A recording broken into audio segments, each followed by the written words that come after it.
Hello, everybody. This is Fabricademy 2019, week number 3, Open Source Circular Fashion with Zoe Romano. Romano, we are very happy to have Zoe here with us. She has been in the maker movement since the maker movement started, let's say, from from the beginning, working with Arduino, and also we could call her like a maker activist, and she has been actually contributing to the growth of the maker movement for many years. And we did I think that we did together in 2013 a workshop here in Pablo Barcelona during during Fab 10.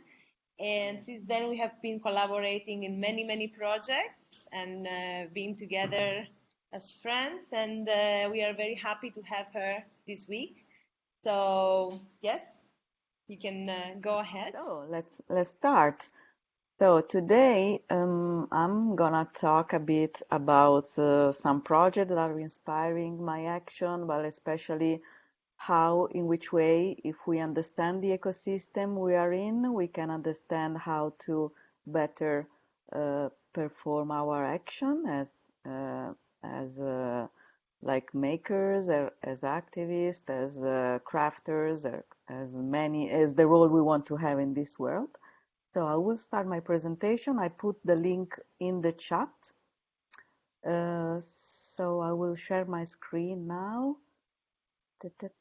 Share screen. Okay, good. And I go in present mode.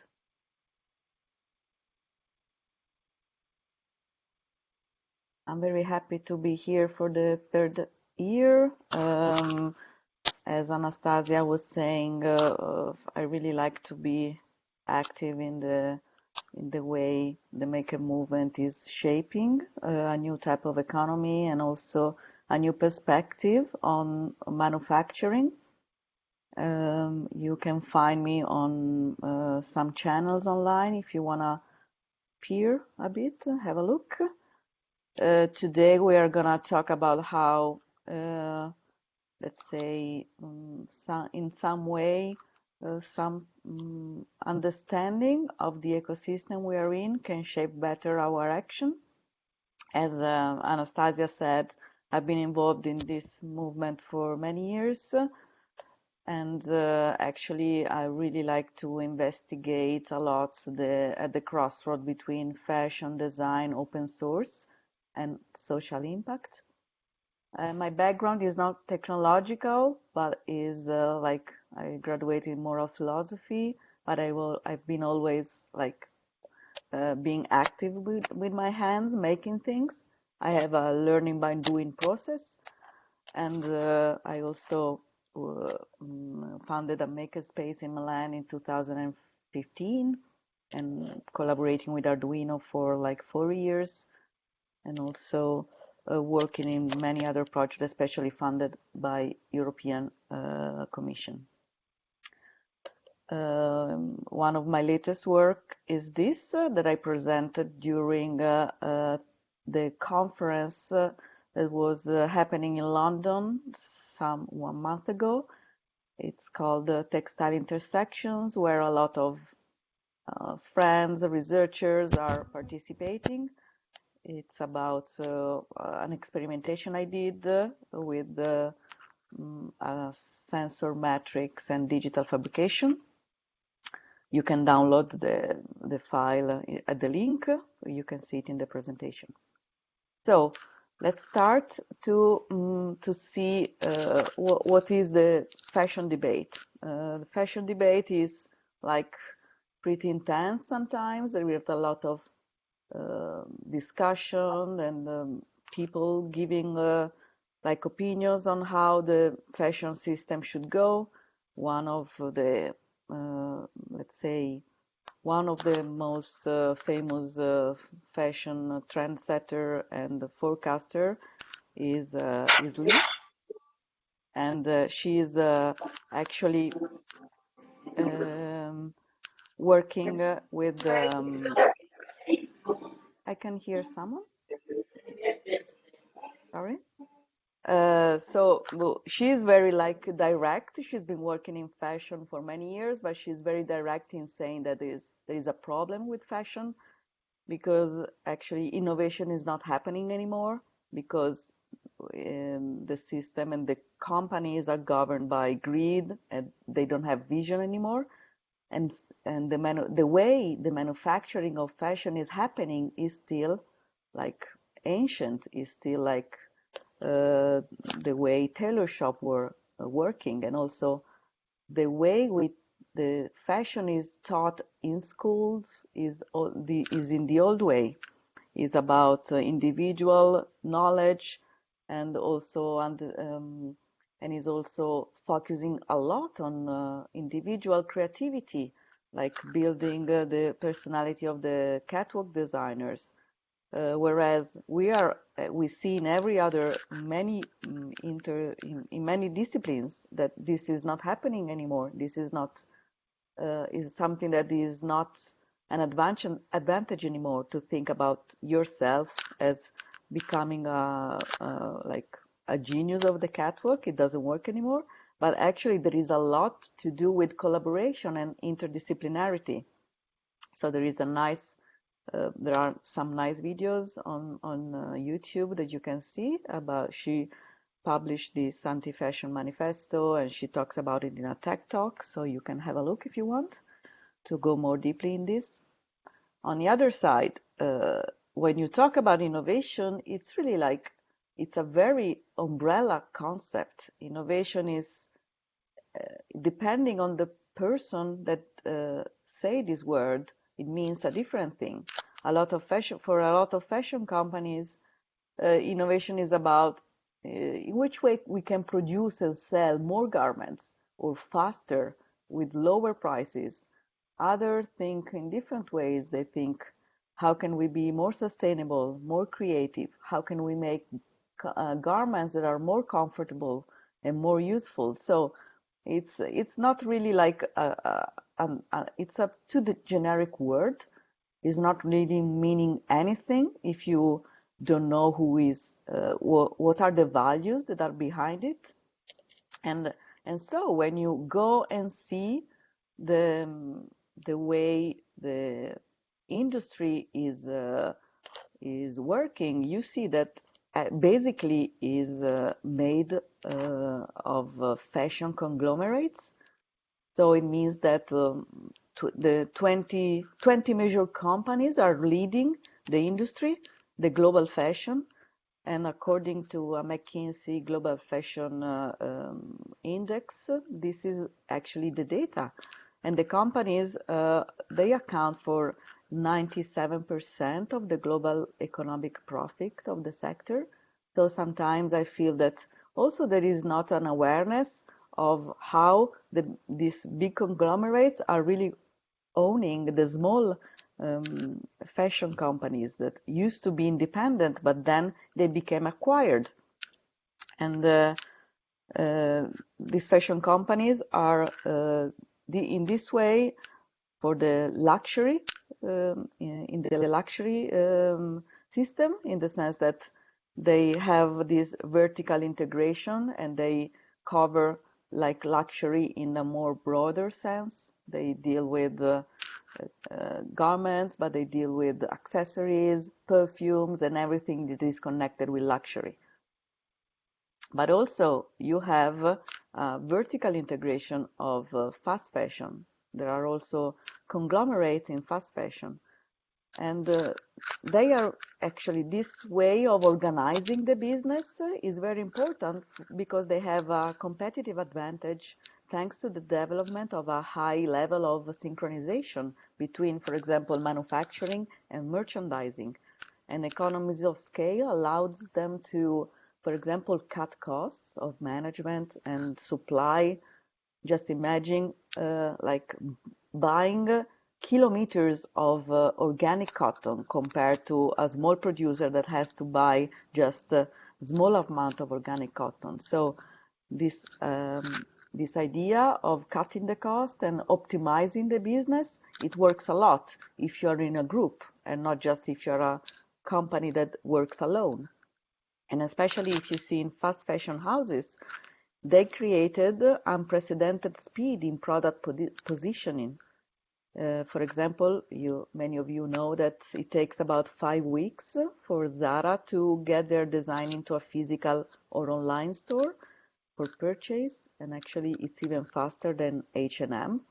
This thing, and I mean, this is some kind of innovation.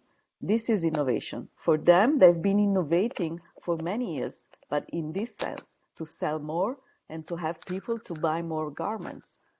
And on the other side, you can see that there is a lot of innovation that is coming up on the side of also warehouses. Textile industry was one of the first one to be mechanized, but actually it is one of the last one to be robotized, but it's happening.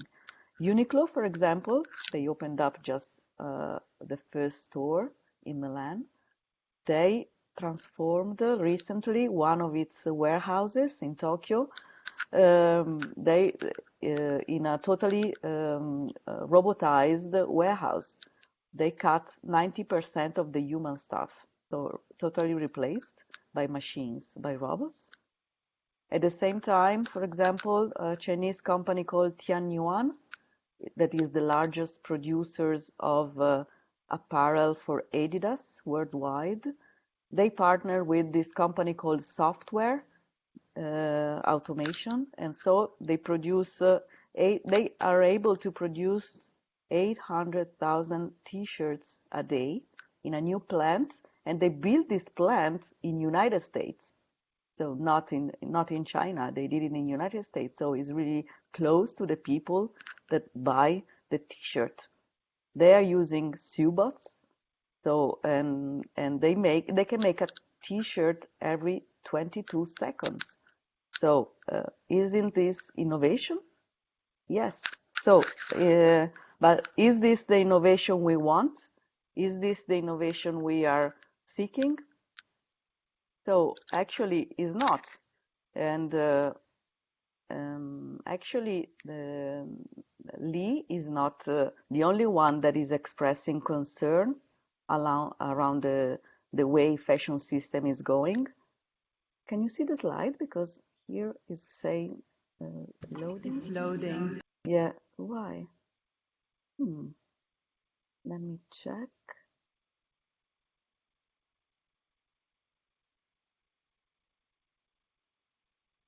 Okay. So more than 150 people across these continents recently signed the Union of Concerned Researchers and they wrote a fashion manifesto. This was presented in November 2018 at the Global Fashion Conference. It was titled "What's Going On?"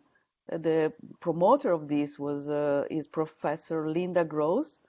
Actually, they concluded her keynote launching this new thing, this new group. Kate Fletcher joined her. Actually, Linda Gross and Kate Fletcher are the one that wrote in 2002 the book Fashion and Sustainability Design for Change. So somehow this new group of, let's say, concerned researcher, they are actually reading a lot of fashion reports and are commenting also the way data is analyzed and understood. So in the link that I put in the slide, you can see an addendum that they wrote about the Pulse report. That is one of the biggest reports around fashion. So I would suggest you to have a look and read it. And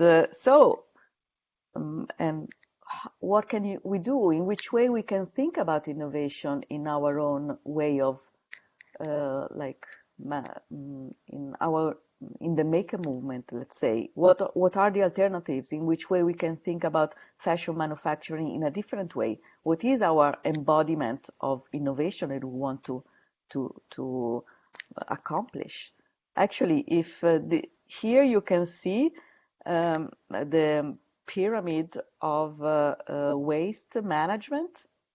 So the waste management hierarchies indicates an order of preference of action to reduce management waste. So most favor, of course, is prevention and minimization. And then we have the reuse, recycle, energy recovery, incinerator, and disposal that actually is the least favor.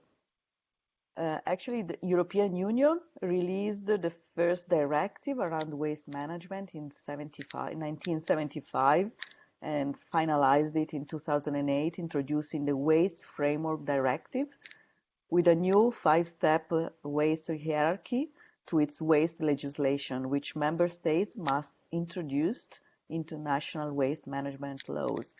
But actually, this new Waste Framework Directive requires member countries to set up a separate collection of textiles as well as hazardous waste, and they have to do it by 2025. And but I mean, this is there hasn't been any promise yet, and there hasn't been a lot of action and laws making by national states here in Europe. So the process is still slow, even if around 300,000 tons of textile is sent to incinerators every year. And there are a lot of like reports, especially from Greenpeace, saying that a large proportion of textiles cannot really be recycled. So increased consumption is directly linked to an increase of waste. So we need to understand that it's important to lower the level of consumption. And so that's why I believe that prevention and minimization is the way to go. And actually on-demand production that is able to be done in makerspaces and in small labs around the world could be the way to go to propose a new approach on fashion.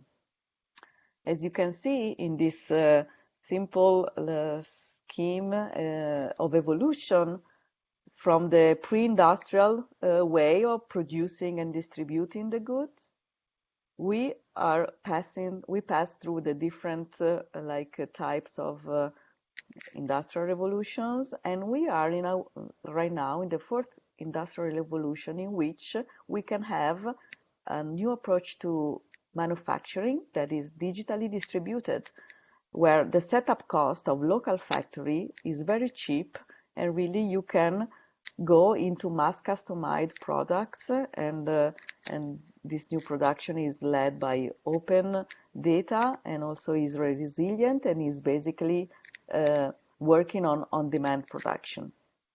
So this is the way I think in this, especially within Fabricademy, we should experiment these new types of approach, because as you could see also in the first two modules, and we will see also today with the module of today, with the practical module, what is changing is that it's easier than ever transforming data into objects and objects into data, and this helps the creation of open processes, modularity, flexibility of production, and this is a competitive advantage. And also, this concept of openness should be we should work more on this and see in which way we can use openness and collaboration to create an advantage for us that have different values and want to promote a different way to produce fashion. The use of term openness appeared in the end of the 20th century, when there was the spread and the diffusion of information and communication technologies.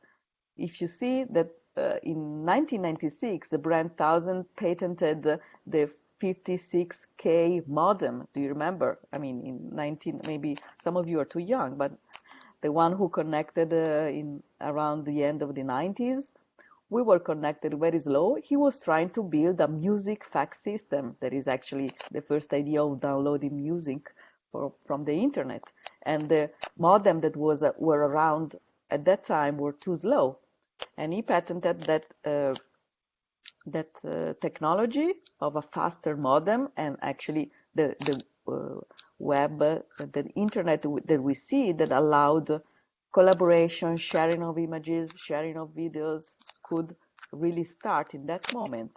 And somehow we could have empowerment because we could really like share knowledge and know a lot of stuff more compared to what we knew before, but also fragmentation. There is also a lot of reference, a lot of authority, and a lot of like understanding who is saying the truth or not.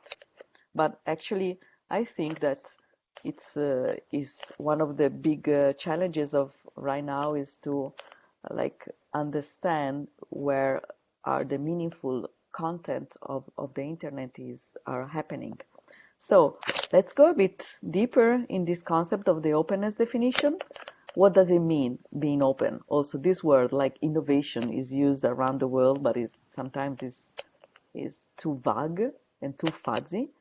So openness means accessibility of knowledge, accessibility of technology and resources, transparency of action, and also inclusiveness of participation. The fact of being able to participate on something. And to understand it better, we can see that as the opposite of closedness. That is, when there is a central authority and when there is secrecy, the fact of not sharing the knowledge.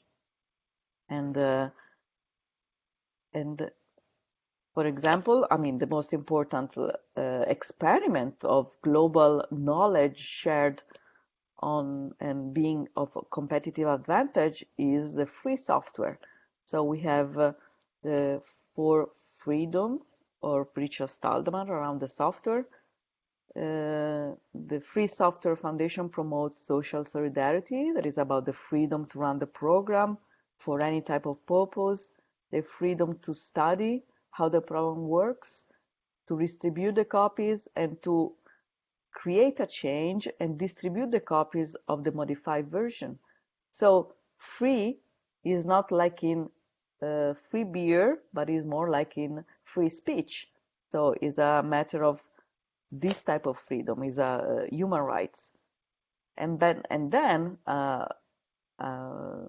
we can see also this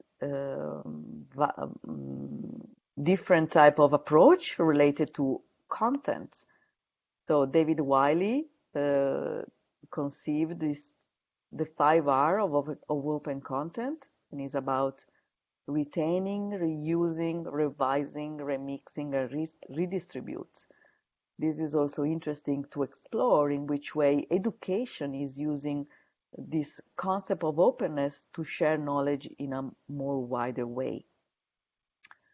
But what happened like around 2005, we moved from something that was only in a digital format, like content and software can be shared completely online.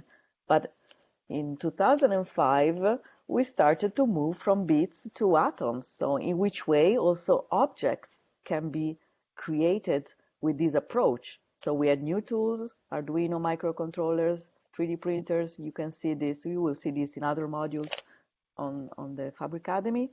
And also new communities started to be created online with forum groups, but also Fab Labs and maker spaces going around the world and opening up, and also content like magazines and maker fairs and events. And one of the, let's say, ideas of the maker movement was that there was an approach of companies of creating products and objects that was not right.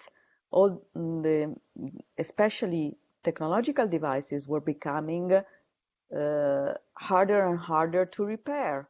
There was a way for company to not let us use the object entirely, because when it broke, we couldn't fix it for different ways. So there was this idea of to put a stop to consumerism that was not something that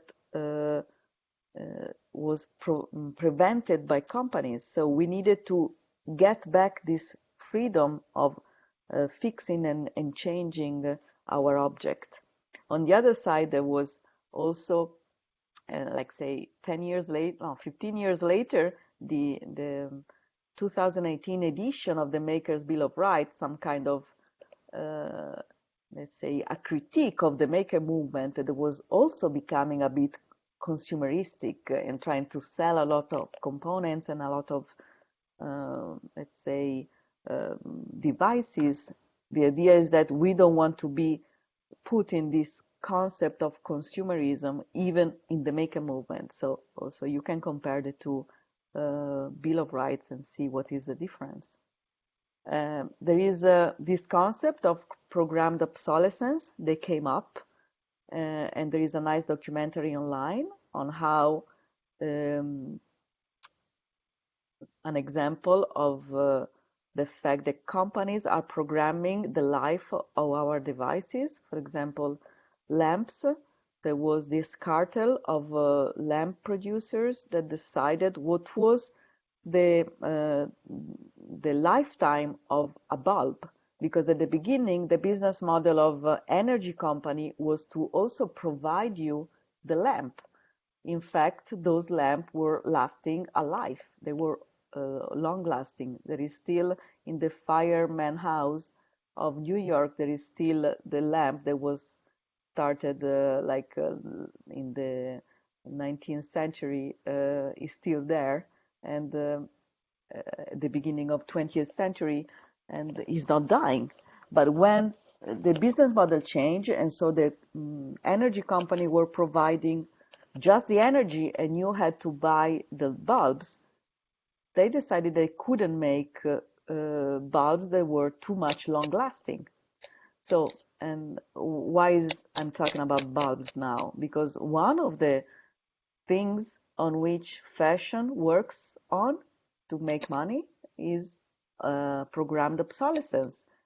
So fashion catwalks and seasonal fashion is actually planned obsolescence, because something becomes unfashionable for a reason. And I think you could have a look at the documentary if you have time, and see some of this history of obsolescence. So what about intellectual property? So in fact, fashion works on very low intellectual property. Clothing design is don't have a lot of protection with copyright, because the pattern cannot be protected with copyright, because clothing is considered a useful article. So it's intrinsic utilitarian. So it has a function, so it cannot be copyrighted. So what fashion company use? They use the trademark. And so why? Because the trademark is something that you can put on the garment and allows you to, for example, if you are a person, you can copy completely a garment for a famous fashion designer and you can sell it, but you cannot put the label that says the name of the famous designer. And the interesting thing is that, as you can see, Louis Vuitton bags, they made the logo become the surface of their bags and accessories. So it's actually impossible to copy the bag without using the logo, because it's on the bag in itself. And so even if the code of fashion, the patterns are not protected by copyright, it's very rare to see fashion houses share their patterns. It's very complex. So, but the thing is that fashion doesn't have a culture of openness. It's actually is rather the opposite. It's mostly based on secrecy and authority, an approach that it's actually specific historical context in medieval urbanism.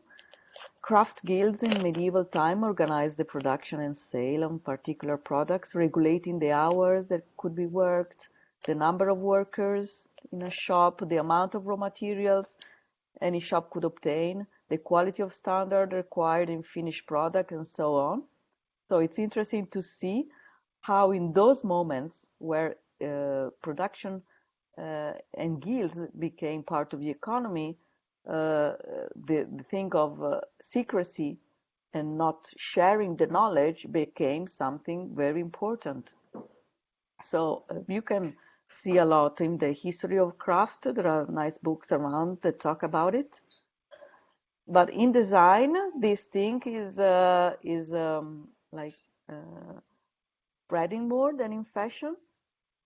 In this book released in 2012, there was at the beginning of understanding in which way design could really like be focused on open design. So next to open data, open software, there is this concept of open design. There is a design artifact whose source documentation is made publicly so that anyone can study, modify, distribute, prototype, and sell the artifacts based on that design. So why is this possible? Actually, because we can use ready available components, we can use infrastructure around the world like Makerspace and FabLab. The book is online, is available. You can read the articles. They are very interesting and still relevant, even if 7 years has been passing since the beginning. And also you can check the open design definition that was written also some years ago, and explore in which way design, open design was conceived and in which way it can be applied in our context of fashion and textile. So what are alternative models? In which way we can explore?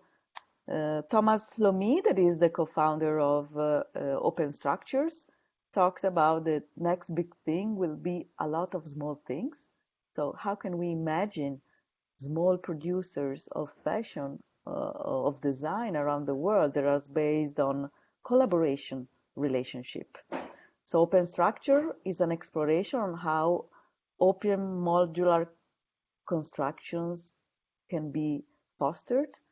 So anyone can design for everyone if we can have a grid to base our design on, because it can create interchangeable parts, and there will be objects that are created with this grid can be easier to repair and to add on. I linked also an article to find alternatives, Think Small, that talks about in which way we can rethink business models around this idea of local production. So in going back to the first question that I made, what type of innovation do we want to do in Fabricademy? What type of innovation do you want to do here with your final project, for example?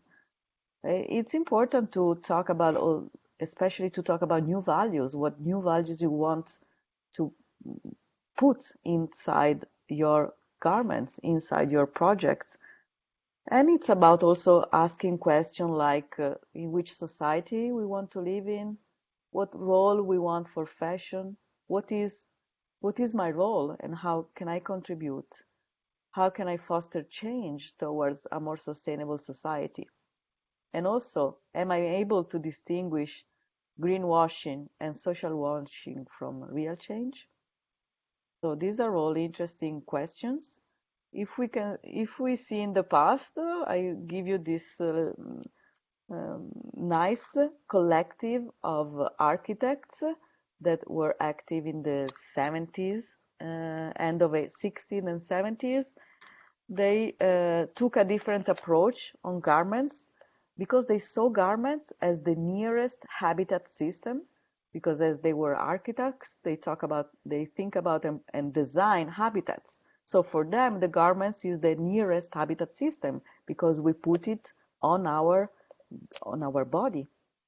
They were already criticizing the fashion system because they were still working as old fashion tailor shop, and they tried to create a new partnership with manufacturing companies to conceive a new type of fashion closer to a more radical way of life, closer to a designer approach more than a fashion approach. And so they created this kit to build a garment from a square. And so if you want to explore, there are some archives who have their stuff, and online there are some documentation on their work, and they're very nice approach. So as I said, the fashion system, they have this competitive advantage or getting together, building big conglomerates, and I see openness as our approach to competitive advantage.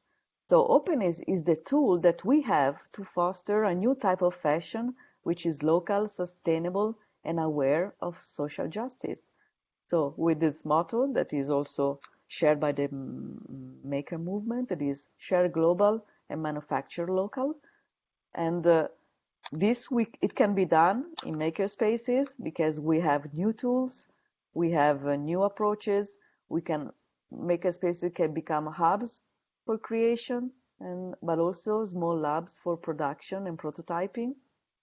We are also in Fab Labs, we don't only make objects. We don't only make garments that can be worn or sold, but we can make new tools to make new garments, new type of production. And for example, one of the projects that I did last year, it's about understanding how robots could be used by us locally to produce on-demand bags. So in which way we can think of making bags with and using robots as a weaving 2.0. This project was funded by OpenMaker EU funded project, and we collaborated with the Atom Lab group to rethink the way robots can be used. We use Grasshopper and Rhino and created the end effector and for the robot, and we thought of a new way to conceive bag production in this new idea of a microfactory, local microfactory as a service. So you can click on the link later to see the video of the final result. When you change in the software, in this slide you can see the screenshot of Rhino and Grasshopper. You can change the shape of the bag, and then the software gives you the pieces that you can put in the robot setup and to weave the machine. In the video you can see how it works. But to give an idea in which way really we can conceive new machines, so the final project can become a new process to build a new workflows in this sector. Here's some example. Eugenia Morpurgo, who also worked with us on the robots and the OpenMaker project, Crafting Fashion with Robots, started to experiment on this concept, rethinking the concept of product itself. So based on open codes, you can create and activate a different engagements with consumers. So you can distribute your product in 4 different ways. In a DIY way, so you can download the code and do it totally by yourself. You find the material, you find the accessories, you laser cut it in the makerspace, and all this process from zero, just the code. But then you can have a make it yourself approach in which you sell a very simple kit that contains only the materials, and then you can cut it in a makerspace. Or if you don't live near a makerspace, you can assemble it yourself, and so they can sell the kit with an already cut pieces of the objects, of the accessory, and so the end consumer can just put his hands and work to build the shoe. But this doesn't prevent on selling ready-made shoes. So, of course, the price of these things, you can access the same concept of object and good with different prices according to how much effort you put in the building it. So from total effort in creating it from scratch and in just buying the end product. And also another collective is Open Couture. They are rethinking also the concept of product, and they activate networks of local production based on global codes. They sell the code, but people can buy the code and then go to the near makerspace to manufacture it. And then you can really rethink the way also patterns are made. This collective of researchers around the world, they published this book called Zero Waste Fashion Design. They are really thinking since many years about how can we produce zero waste.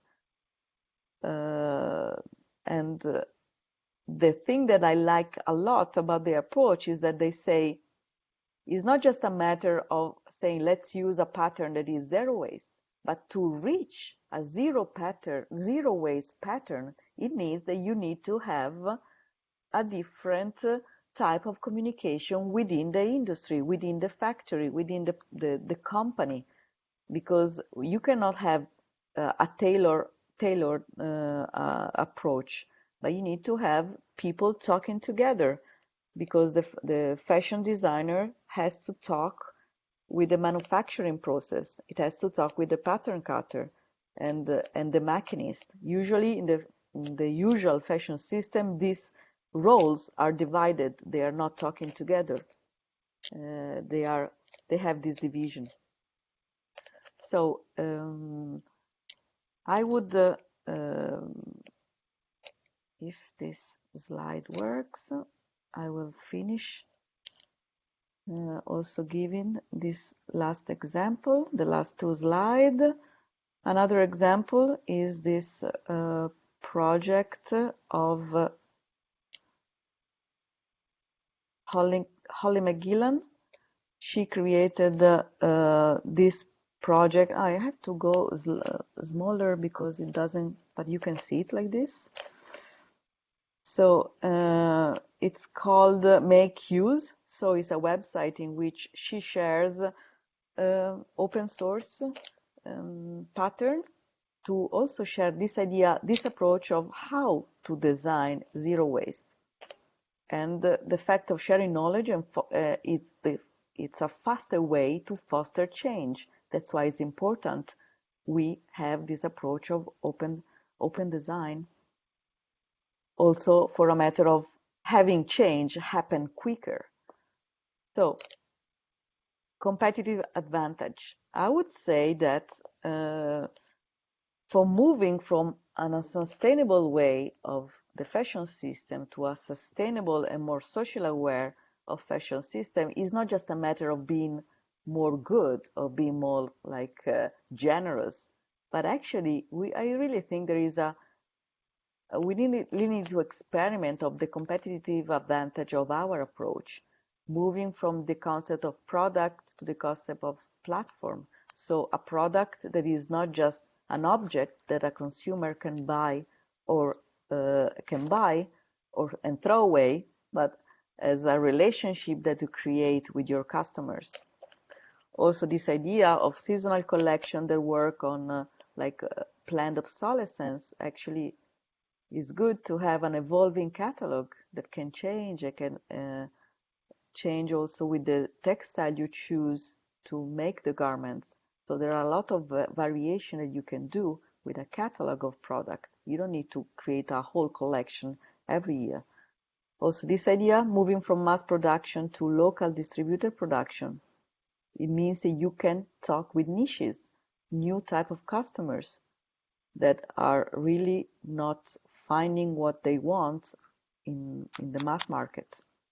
And also this idea of getting rid of big distribution channels by using online or direct selling, and using crowdfunding to see and check if your idea and your product is appreciated even before investing in the production of it. And also, instead of working on marketing and pushing people and convincing people to buy what you produce, actually you build a community of trust with people that appreciate what you do and what you work on. So this is the approach. I call this agile fashion. So agile fashion as a way to conceive the production, manufacturing, conceiving fashion and designing fashion in a different way. So thanks for your attention, and his is my my details and email. And if you want to ask me some question, I'm here and available.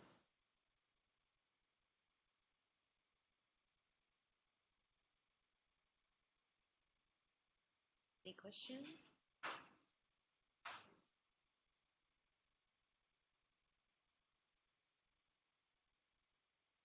Hi, I've got a question. I just wanted to ask, what is the material that you're working with in this robot that makes bags? We use leather. Actually, at the beginning, we used leather for the part, and then plastic cord to do the experiment. And then when we did a good result, we used the leather also in the strings. We use leather. Right.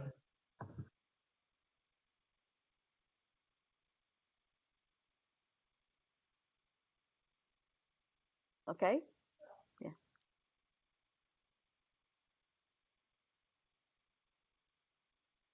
Yes, I think we're fine.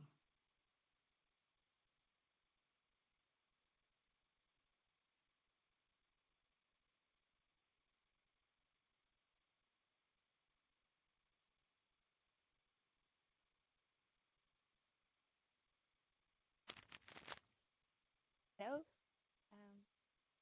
Do you think Oi,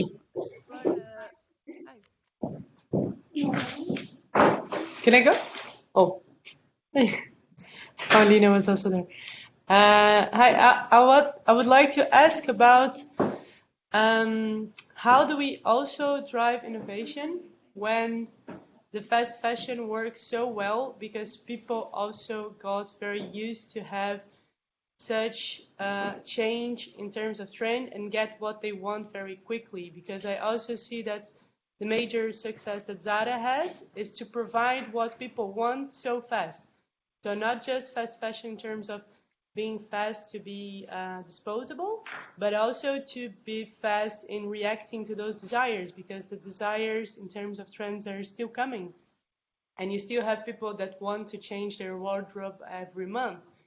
And even if it's a big shift that we need to put people in a different mindset, but you cannot just simply do that. So how can you also drive innovation knowing about that? And then I know we have things like shared wardrobes, but that's also hard because people want to possess an item and not share. But I always see this as a huge challenge, and I would like to know what you think about it.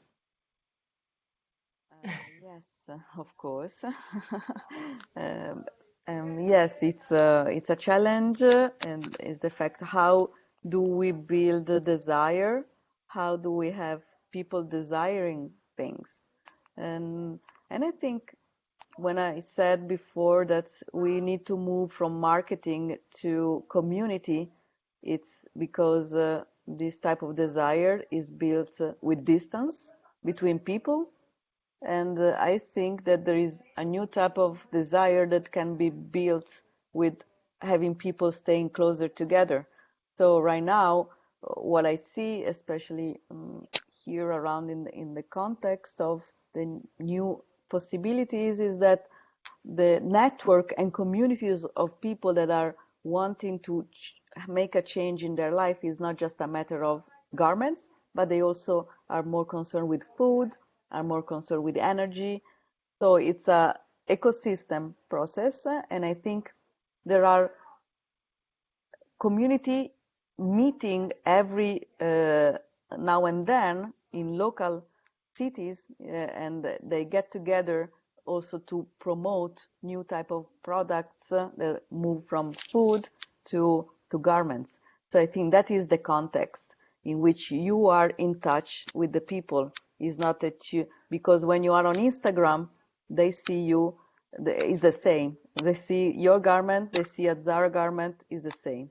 That's why it's very important also to tell the story on the way you produce the thing. What is your story? What is in which way you, what are the values behind your production? The transparency of your process, the fact of engaging with the people, also the people that want to do something, also the fact of openness in the meaning of, if there is some people that want to create from because they think they have a good idea, you had a good idea and you share the code of the garment that you create and they make it, they are your ambassador, because out of 10 people that desire the thing, only 1 or 2 they will make it by themselves. So I think it's a kind of freemium approach, like you have with applications or with application on our phones, that they make you download the app for free and then you have add-ons. This idea of creating a relation that is, if we take that approach to fashion production and put it in a local context, I think that is the way to go. Building bigger communities in our city.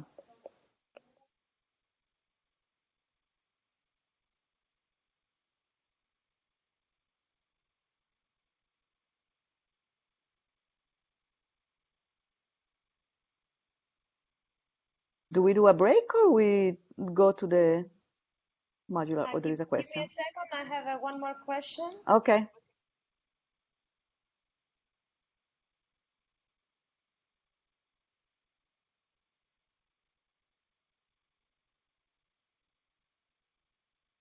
Yeah, that's a very nice question.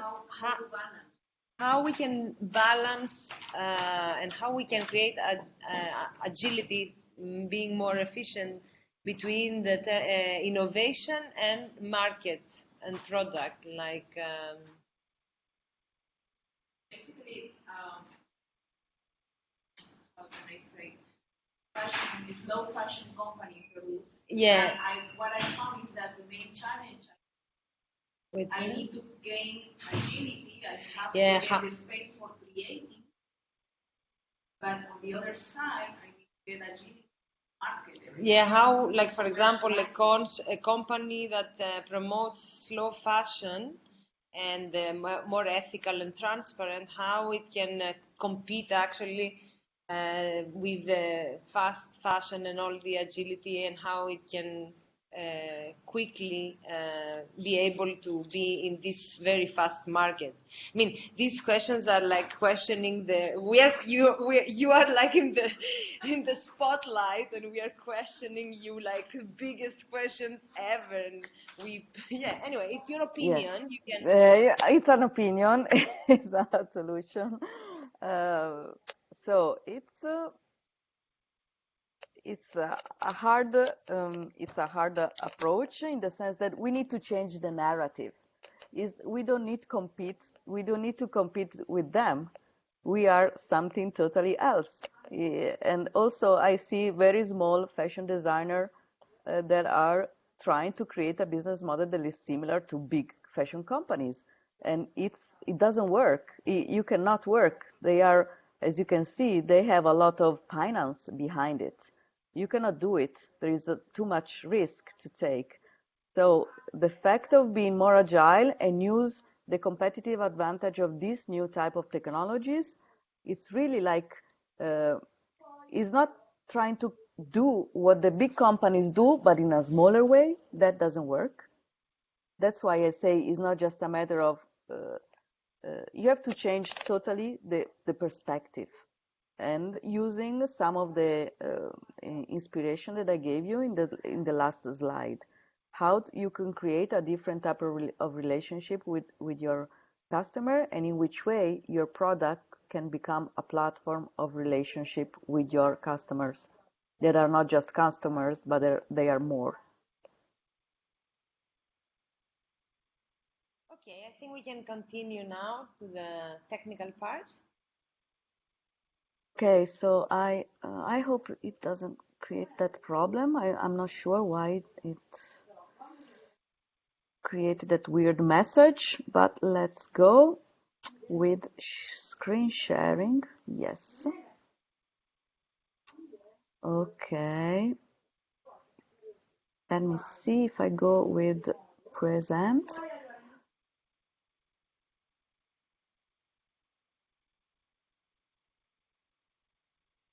So, one moment, 1 second.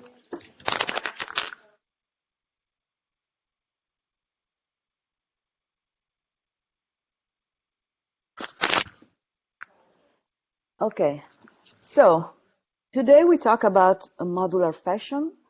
So what is modular fashion, first of all? It's an approach to the production of accessories and garments using vector graphic design, like you did in the previous module. But here, and here again, we're going to use the laser cuts, and we are designing small modules that can be interlocked to create geometries that are also can be 3D, and they are seamless, so you don't need to sew them.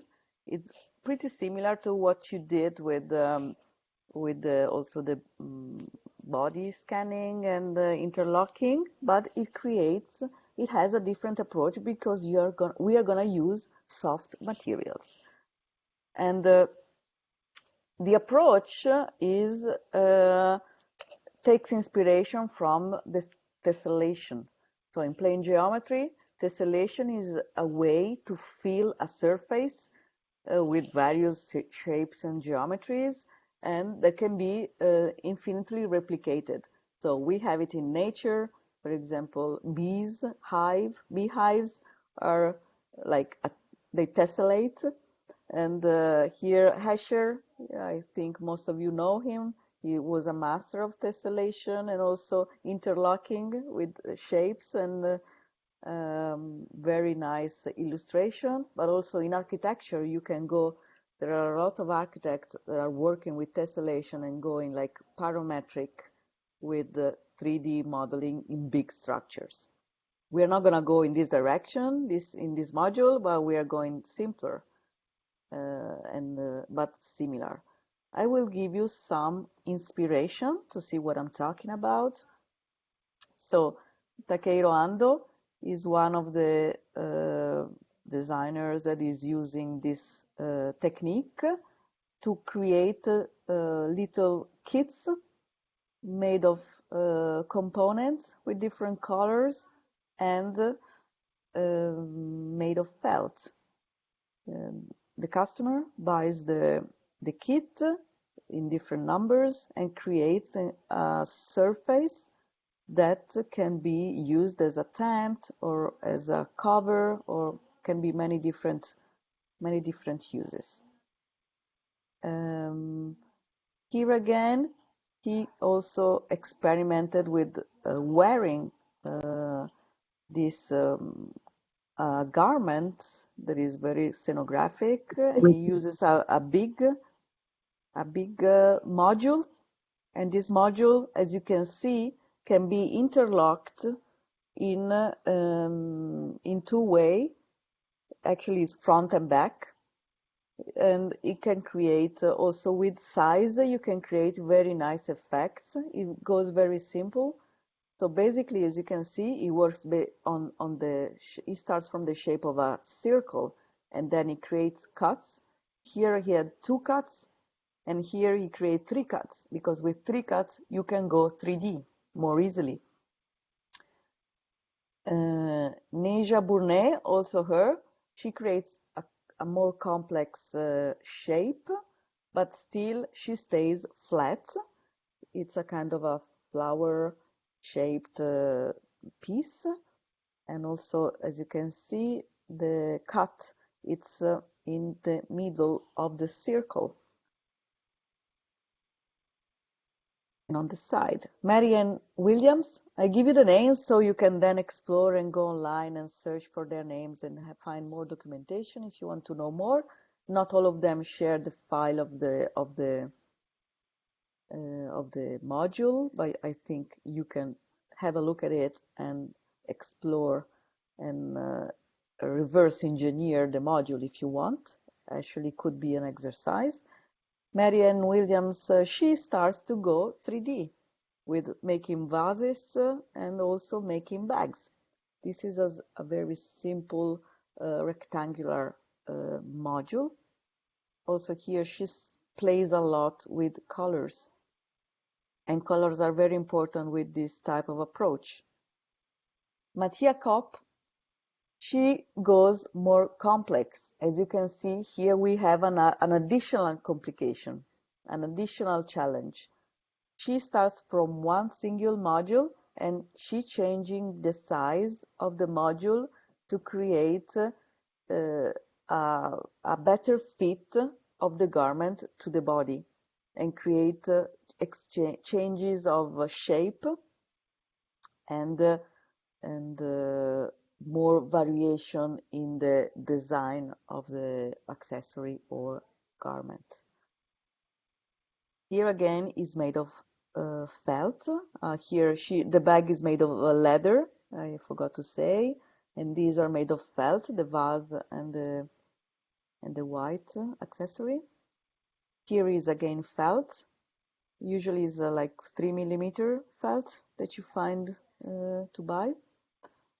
And here Ansuk Kaur, he wrote a paper on the topic, and it's you can download it online, you can find it searching for his name.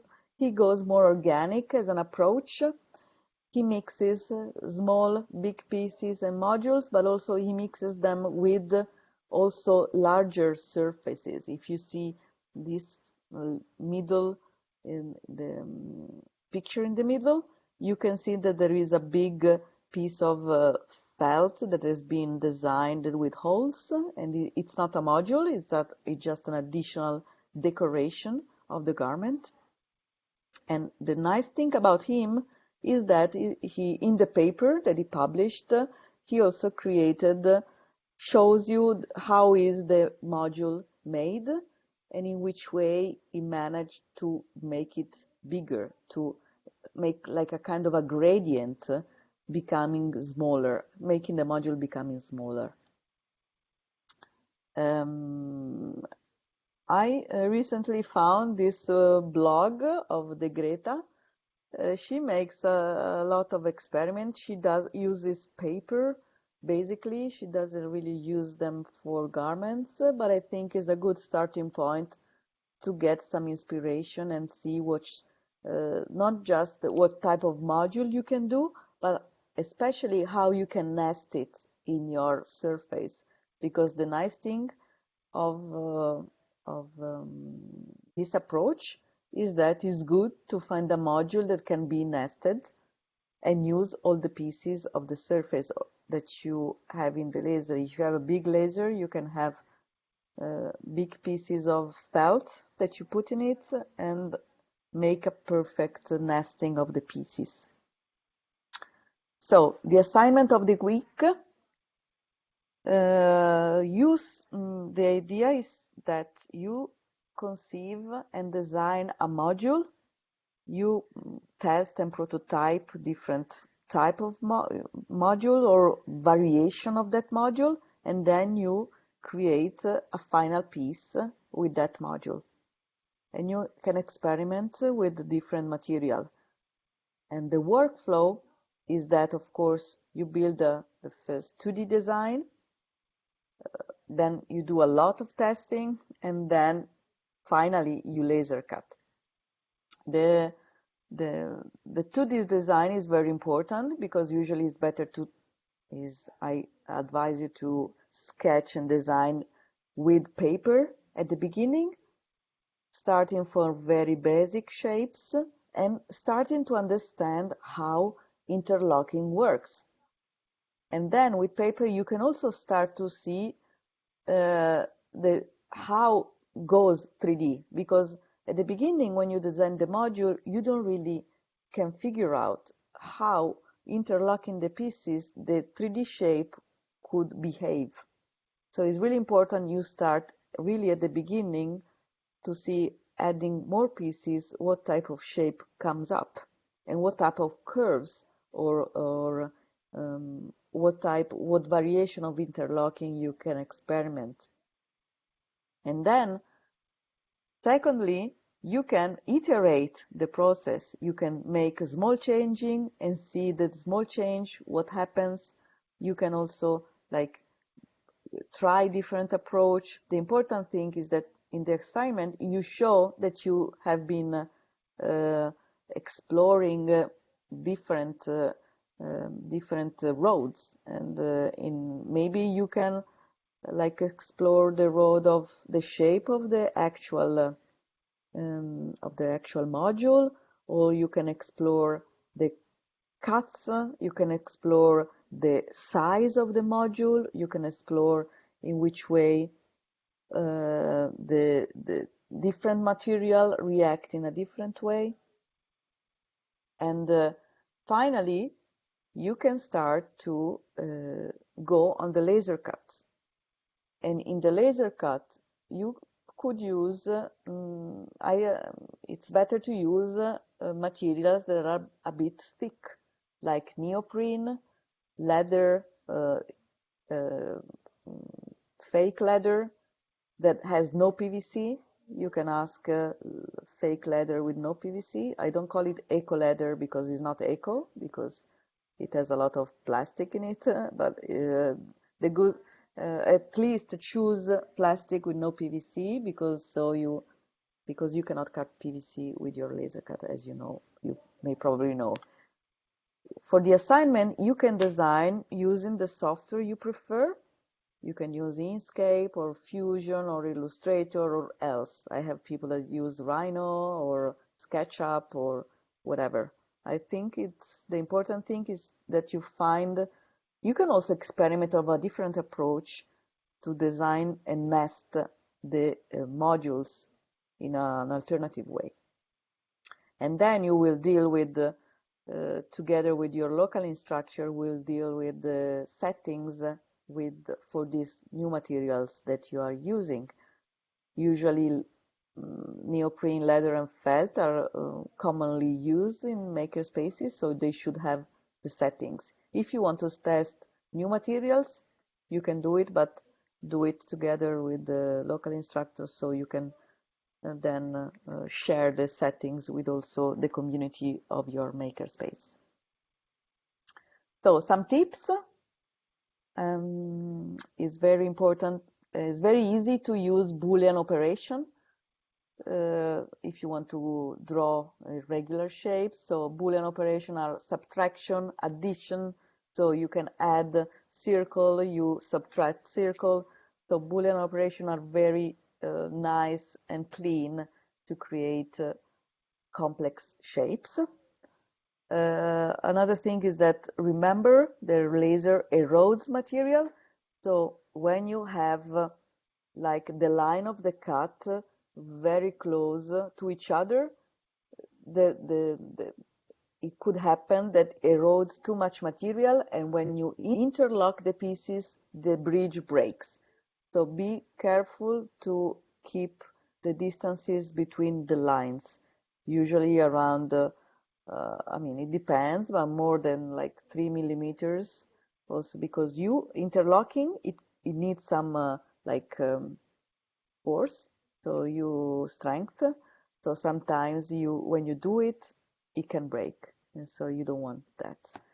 And also another thing is play with colors. Sometimes you can start very simple with a very simple shape, but actually you use the colors, and these colors can create the difference.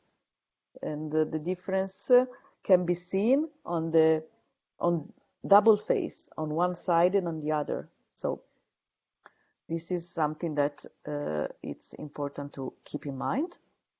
Then, of course, you should take pictures of drawings, trials, the evolution of the modules, the digital tessellation process, the laser cutting process, and of course the final piece, and upload the module on open source circularfashion.org. Also there is a good, let's say,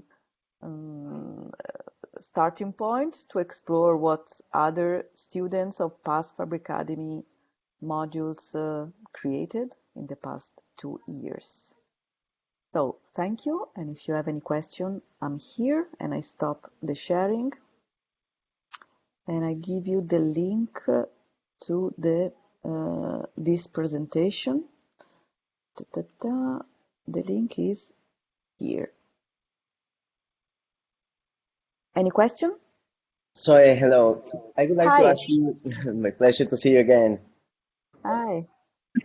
Sorry, I would work with this shoe design, so I would like to ask you, on the upper, I will need to use like a small, because here the foot has like the arc, so I will use like, I'm thinking to use a small, like it should be like parametric size, the module, because in this area I need like a bit more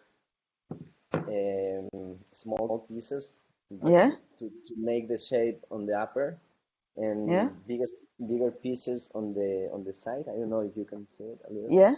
Like here I can use bigger pieces, but right here I But would use like small pieces. So But what so you're kind of not making a module that is replicable. You want to just do the actually interlocking with different pieces, or it's yes, I would like to use the more simple module. But the thing is that I'm thinking if I use a geometrical module, only a one module, it would be not flexible on this area of the foot, because here it takes this curve. So yes. do you know so can you recommend me any software where can I kind of parametricize the module, like to play with the small pieces here and biggest pieces So down? there is so there is not really a software that does the work for you, but you can use like if you have Rhino, you But can use a bit of that perhaps for the shape. Grasshopper can like calculate this Yeah. that flexibility, or you need to do it by hand, like So hand trying. it depends. So my concern about this type of approach is that as I said, the interlock pieces are not really strong because there are some students that they did also big garments, and sometimes the problem of weight, because the pieces then at a certain point weight too much, and so the piece is just detached. So, and I was wondering, in your approach, I think you should like think a lot and experiment because the foot moves, Yes. and so when it does like that, it could use a lot of strength, and so the pieces just detach. So before like parametrizing, I would think of understanding, and I think it could be done with Rhino. You should work a lot on understanding which interlocking is strong enough to stand that the movement, because I think this is the critical part of Yes. your approach. Yes, the movement and also the shape, like because it's not a plain shape, it's like an organic Yeah, shape. but if you're using a soft material, also the module can turn. Yeah, for example, when you do the shoe curve. with leather, the leather is flexible, so you can strengthen, and then you will make the shape of the last.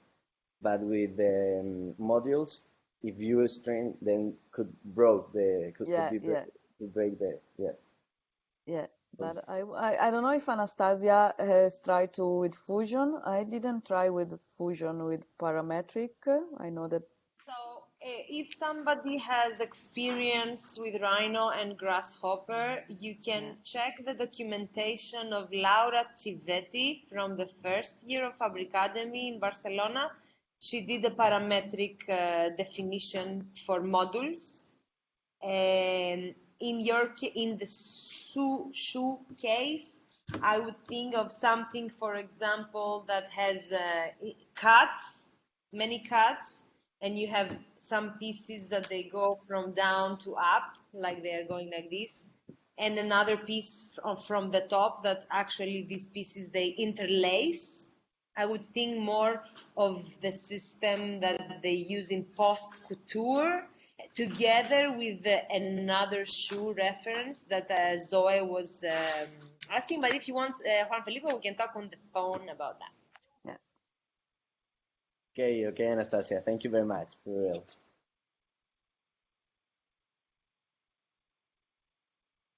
Looking forward to see the project, actually. Yes? Sorry? I have a question.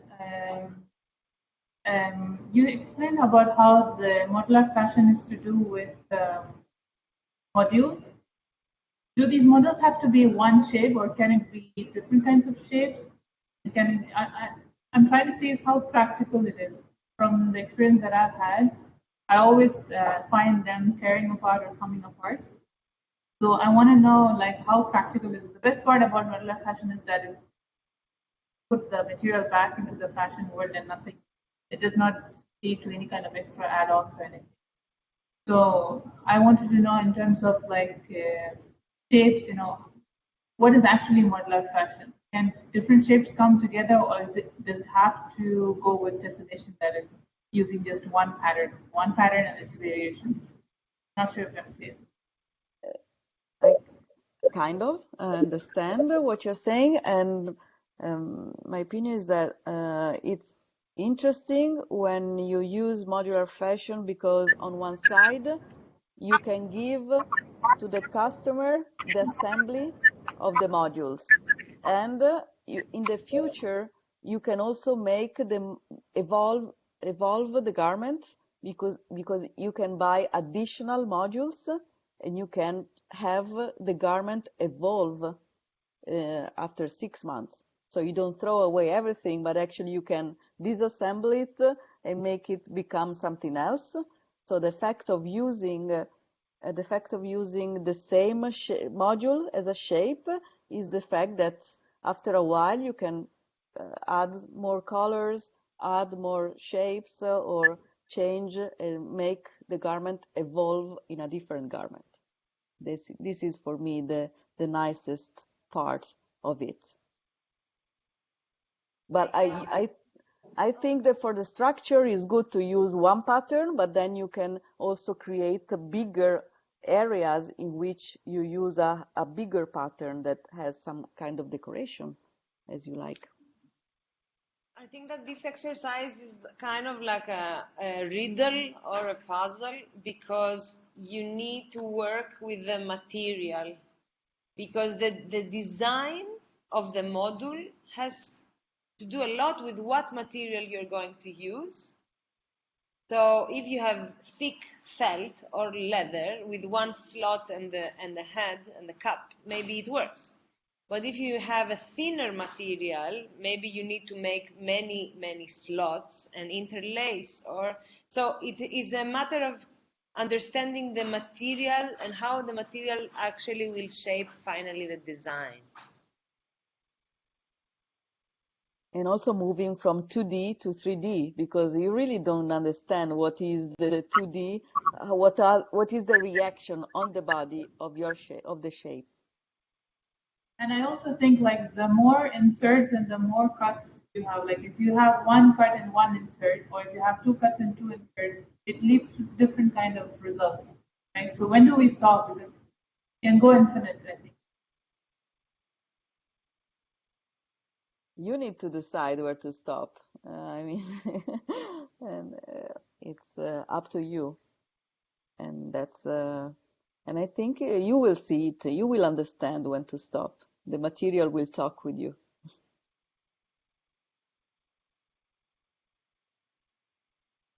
If there are no any more questions, we will see Zoe next week.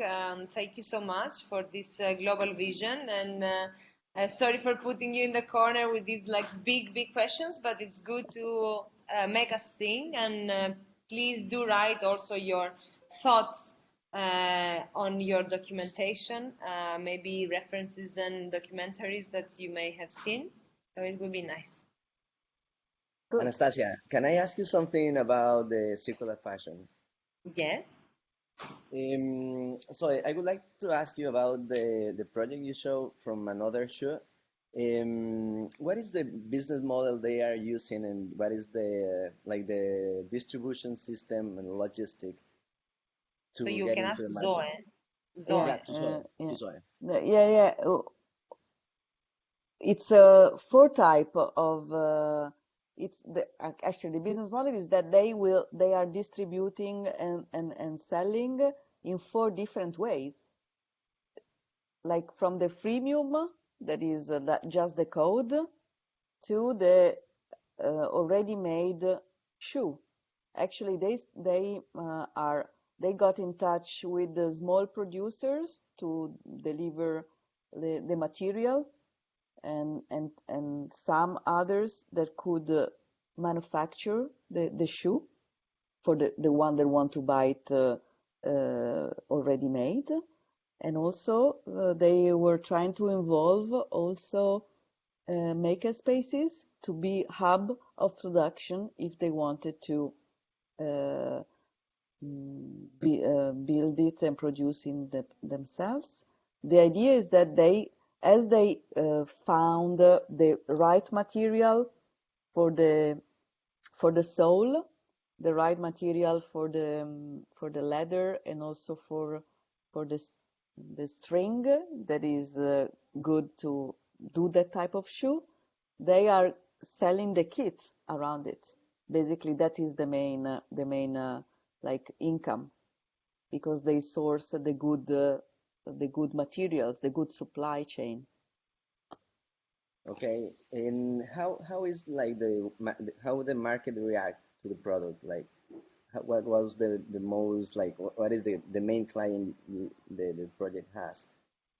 Right now, I mean, The it's biggest consumer, yeah, the one who like the premium, like the I handmade, think, or the yeah, one who is producing by himself. it's definitely the kit. They received a lot of requests for the kit, but actually they haven't gone on with the business, because they actually, Eugenia and Sofia, they feel more designers than producers, and so they are waiting for someone else to take the example and do something else. So they are working as designer right now to create new processes. Eugenia built a batik wax machine that is automated, so she likes to create this type of project that are involved into the building of a new vision of fashion. So I think that's why. I also think that there is the one Thank thing you. that is very important in the mentality that the another shoe project is bringing, and also other open source projects, because I am sure that it had more success with workshops going all over the world and making workshops, educational workshops for assembling your shoe. But because I downloaded this and it's super beautiful and nice, so actually the experience, the personal experience that I had is that I did the first one. It took me 8 hours to make. Like, what's happening? How it is assembled? And then the second one took me 20 minutes. So I think that the what I understand with this is that we need to educate people, to have the mentality to be able to make their own things, and to take the time to try for the first time, because then the second time will be a lot easier. So it's like also training for the mind, actually, how you assemble it.